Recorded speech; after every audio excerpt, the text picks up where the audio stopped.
Been watching the Madlanga Commission together today, but there have been so many other commissions. I mean, remember how we all together watched the Zondo Commission for so long. Before that, the Newzroom Commission to what happened at SARS. If you have a very long memory, you may remember the Heerfer Commission into Bulelani Ngcuka and all that at the NPA.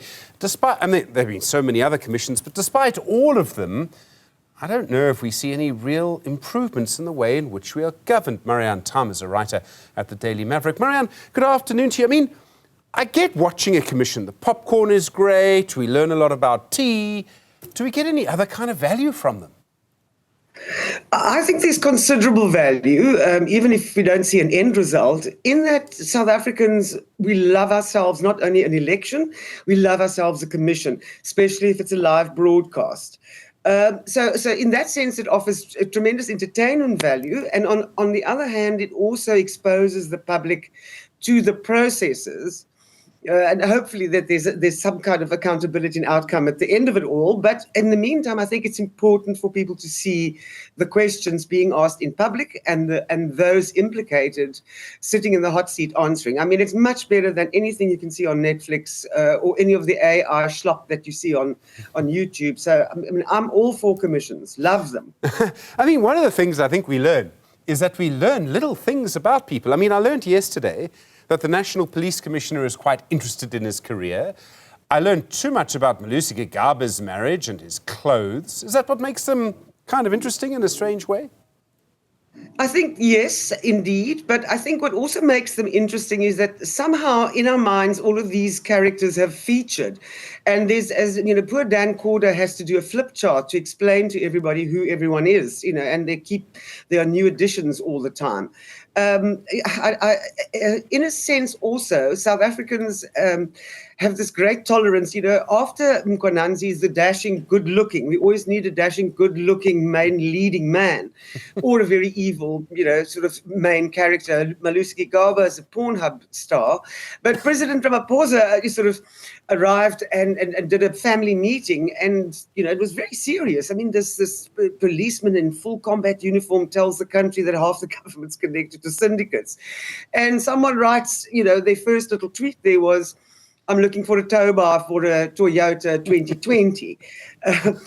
So in a sense, our tolerance for these commissions is quite high, and it's part of our cultural landscape. But as you say, we learn these little small things, and you can also watch someone. I mean, Commissioner Thamm today actually essentially did what most commissioners have done before him, and that is just follow the rules of the minister, whether it's Becky Cele or whether it's Senzo Nkunu. That's how it kind of works. So you start to see the underlying network and operation of SAPS. SAPS is riddled, and this one is going to be important because the questions will be asked of some of the leading characters, and you know, journalists have been writing about all of this for years.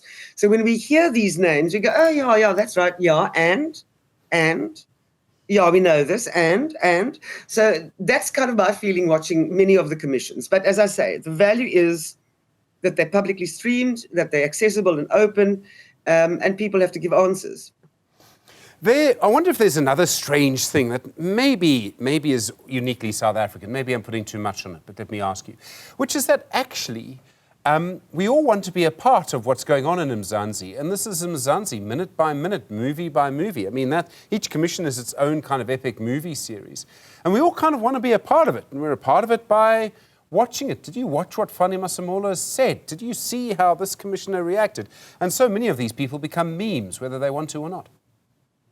Well, that's great because it forms a collective experience, and society is quite atomized. So different people are getting information in either echo chambers, you know, algorithmic echo chambers.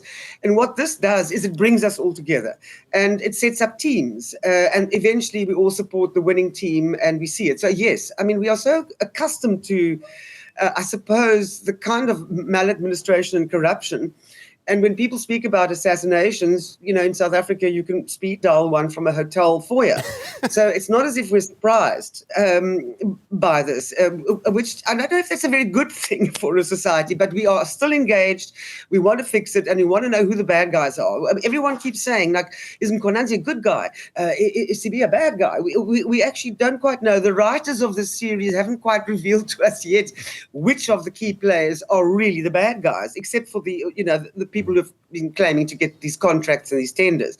But, in terms of the cops. So we'll finally get to see who are the bad guys in the cops.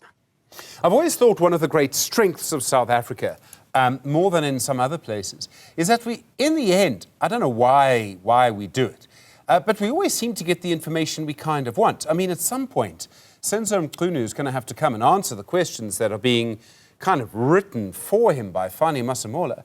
I don't know if that happens in other places, where actually you're going to watch someone. I mean, Senzo Mchunu, a very serious, very important figure, immense political power, police minister from KwaZulu-Natal, and I can't help but think that KZN politics is such a big part of all of this in some way. Maybe it's just me.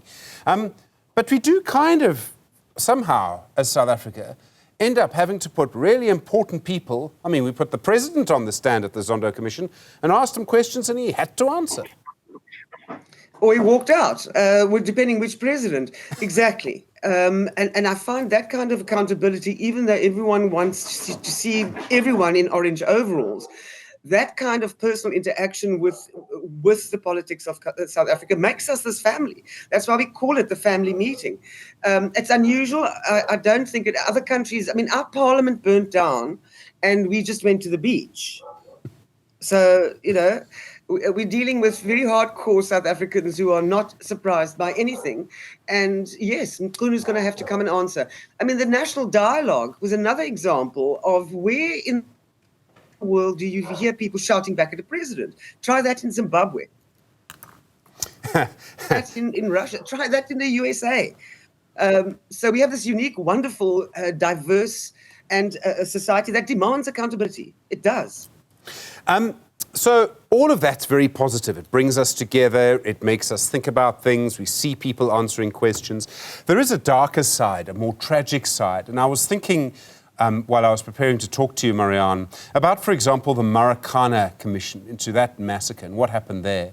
And I'm sure, I mean, yes, we would have enjoyed now President Ramaphosa really kind of shouting at Dali Mpofu, giving him kind of what for. I remember that very clearly. But the families of the miners who were killed, despite everything, despite the fact that it was, that a deputy president had to answer questions, I'm sure they feel they haven't got justice. And I think after the Zondo Commission, maybe we kind of all feel we haven't really got justice because nothing's happened since then. Well, then what happens then is the ballot, and you end up with a GNU. And also the EFF made inroads in Marikana. But Marikana itself also has underlying subplots that really were not explored in that commission. And the involvement of state security in many of these operations or sudden outbursts of violence has not really been properly explored. So what this does is it kind of lances the boil in a way, and I think that the networks are so entrenched that it's going to take a long time, particularly with SAPS. And as you say, almost every single commissioner, national commissioner, has been from KZN. So it is this regional thing as well. But I think the ultimate goal of this is to slowly and quietly and perhaps sometimes spectacularly drain the boil, because it's been there since 1994. Marianne Thamm, thank you. Really do appreciate that conversation. A writer at the Daily Maverick website.